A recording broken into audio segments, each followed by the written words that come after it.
Hi hello నమస్తే friends good morning all of you welcome to my channel. So ఇది morning బ్రేక్ఫాస్ట్కి చేశానబ్బా, జొన్న రవ్వతో ఇడ్లీ దోశ చేయబోతున్నాను. సో అది ఎలా చేశాను ఏంటన్నది మీకు ఈ వీడియోలో షేర్ చేయాలనుకుంటున్నాను.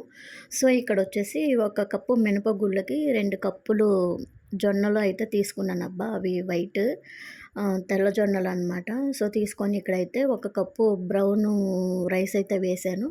సో ఇక్కడ వచ్చేసి కొన్ని మెంతులు, కొంచెం పచ్చెనపప్పు కూడా వేశాను. సో అవి వేసుకొని ఒకసారి కలుపుకున్నాక నేను మార్నింగ్ నానబెట్టాననమాట. 8 అవర్స్ నానాలి కదా, అందుకని చెప్పేసి నేను నానబెట్టుకున్నాను.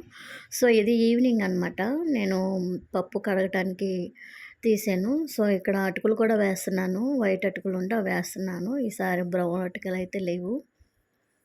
సో వచ్చేసి ఇక్కడైతే నేను మిక్సీలో పెట్టేస్తున్నానబ్బా. ఇంకా దీనిలో కొంచెము అటుకులు కూడా వేసాను. అటుకులు కూడా నానిపోయినాయి. సో ఇదిగోండి బ్యాటర్ ఇది కొంచెం, అంటే బాగా మెత్తగా కాదు, కొంచెం గరుగ్గా ఉంచుకుంటే సో ఇడ్లీలకి అట్లకి అదే కాబట్టి మనకి బాగుంటుందన్నమాట. ఇడ్లీ అవి బాగా వస్తాయి.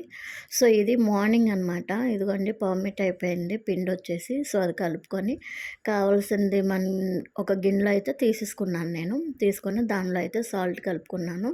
సో ఇక్కడైతే వాటర్ కలపలేదబ్బా, ఎందుకంటే ఇడ్లీలు వేయాలి కదా, ఇంకా అందుకని చెప్పేసి నేను నీళ్ళు కలపలేదు. సో వాటరే కలిపి నేను ఇక్కడ ఇడ్లీలకైతే తీసుకుంటున్నాను. సో ఇడ్లీలు అయితే పెట్టేసుకున్నాను. ఇదిగోండి ఇడ్లీ కుక్కర్లో పెట్టేసుకున్నాను. స్టవ్ అయితే వెలిగించేసి సో పక్కన ఇడ్లీలు ఉడుకుతున్నాయి. అదే పిండి తీసుకొని అట్ల రేకు పొయ్యి మీద పెట్టానబ్బా. దీనిలో అయితే వాటర్ కలిపాను నేను, ఎందుకంటే అట్ల పిండి కొంచెం పలుచగా ఉండాలి కదా, అందుకని చెప్పేసి నేను అట్లకైతే ప్రిపేర్ చేసుకున్నాను. ఇక్కడైతే ఇడ్లీలు రెడీ అయిపోయినాయి. సో అట్టు కూడా కాగిపోయింది అనమాట. ఒకవైపు అయిపోయింది, రెండో వైపు కూడాను. ఇది హాట్ బాక్స్లో పెడుతున్నాను. ఓకేనా ఫ్రెండ్స్, ఒకవేళ నచ్చితే కనుక మీరు కూడా ఒకసారి ట్రై చేయండి, ఎలా ఉందో ఫీడ్బ్యాక్ ఇవ్వండి. నచ్చితే కనుక లైక్ చేయండి, షేర్ చేయండి, సబ్స్క్రైబ్ చేయడం మర్చిపోకండి friends. Thank you for watching. Thank you for all. By.